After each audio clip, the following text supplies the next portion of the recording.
So, Prince abinda zan gaya maka wani abu guda ɗaya. Prince Salam abinda zan gaya maka wani abu guda ɗaya. Inda ka san wane ne Dauda Kahutu Rarara, wallahi da baka goyi bayan abin da ya yi ba. Amma ban ga laifinka ba saboda me soyayya irin na jinin ɗan ƙasa ka ba ka so ka ga yadda ake cin mutuncin ƙasar ka ba ko kuma a ci mutuncin ɗan ƙasar ka ba. Haka ya sa ka nuna kishin ɗan kai cikakken ɗan Najeriya ne kuma mai kishin Najeriya. So alhamdulillah da kake ganin Rara ka san yanzu banda shugaban ƙasa Cani na Nijar da ya ma iskanci da butulci. To bari a gaya maka mutum biyu wanda Rara jiransu yake. Mutum biyu. Na farko babu ya wannan bawan Allah Tinubu. Wannan bidiyon da nake muku kuke kallo, ku ɗauke ta ku rubuta ta ku ajiye ta duk da Tinubu ya huta da ya huta daga bila ya sabka daga mulki. Na rantse da Allah Rara ne zai sa shi gaba ba wani ba. Rara ne zai sa shi gaba ba wani ba, kuma Rara zai ci mutuncin shi iyayen da ba kwa tsammani. Kuma ku rubuta ku ajiye ku ce na gaya muku.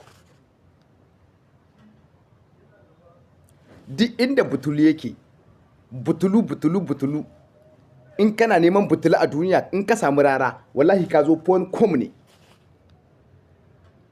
Ka gaya mana duk wasu gwamnoni wanda suka kama suka tattaɓa Rara ya zama mutum. Ka gaya mini wane ne bai zaga ba, tun daga APC zuwa PDP zuwa sauran wanga kawoyin siyasa. So yanzu na farko ka leƙa ka gani bawan Allah da shi ne ya yi mishi gata a cikin Najeriya ya zama to Rara an san shi a duniya. Rara mutum ne an san shi mawaƙi ne. Wane ne? Na farko shi ne ɗan Daura.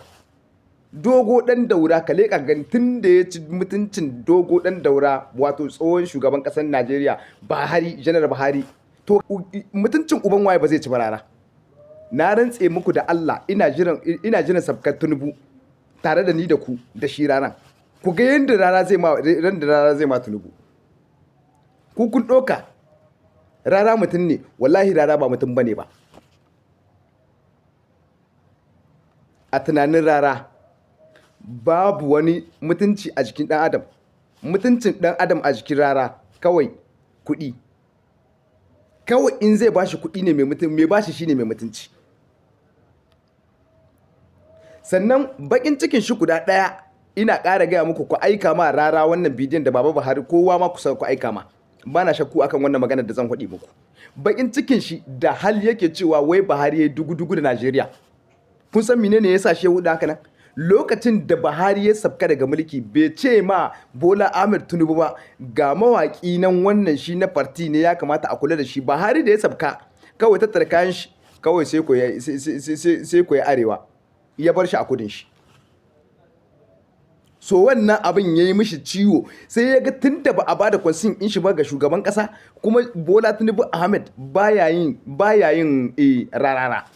Sai ya zama to yanzu ya zai yi tun da can an mai butulci a ji irin wahalar da ya yi ba a mai wani gata ba, kuma wannan tahiyar da alamun ba za a yi da shi ba.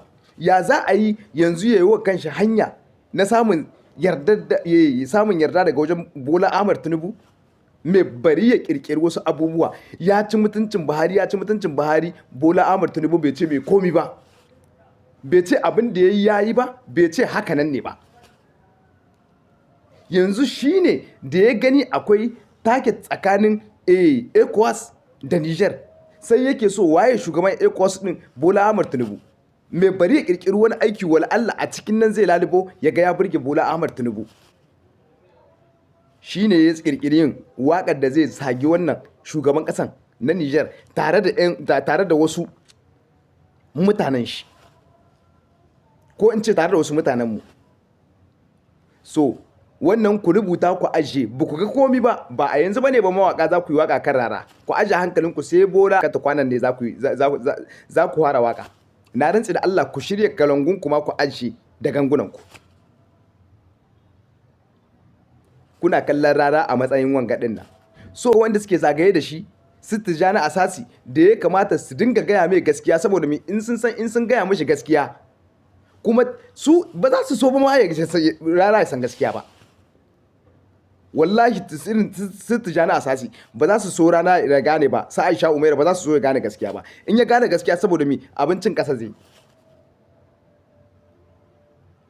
Ana kawo uwar rara, ana zaginta, ana kawo uwar rara, wai Tijjani Asasi wai shine yake hutawa yana so ya zo ya kare uwar rara. Dan mi kake kare uwar rara? Yanzu kai me yasa Tijjani Asasi uwarka ba ta yi trending a cikin social media din nan ba, amma uwar rara a sallular kowa akwai ta, da wanda yake TikTok din da wanda baya TikTok din a sallular kowa akwai ta. So mu rinka yi wa junan mu adalci, ku bar tunkuɗe wannan bawan Allah. Kaga wannan bakin da kaga ya buɗe haɗin wannan, na rantse da Allah banda baranci babu abin da ya sani. Shi gani yake da abin da ake mishi hasara shi ake. Ku kuma sai ƙara tura shi kuke, yana ta zuba waƙoƙi saboda me ana ba shi kuɗi yana tsakura muku. Kun ki ku gaya mishi gaskiya kuma kun ki bari a gaya mai gaskiya. Amma akwai ranar da shi ranar da kanshi zai gane. Allah ya sa, amma ku rubuta ku ajiye wannan part 2 kenan.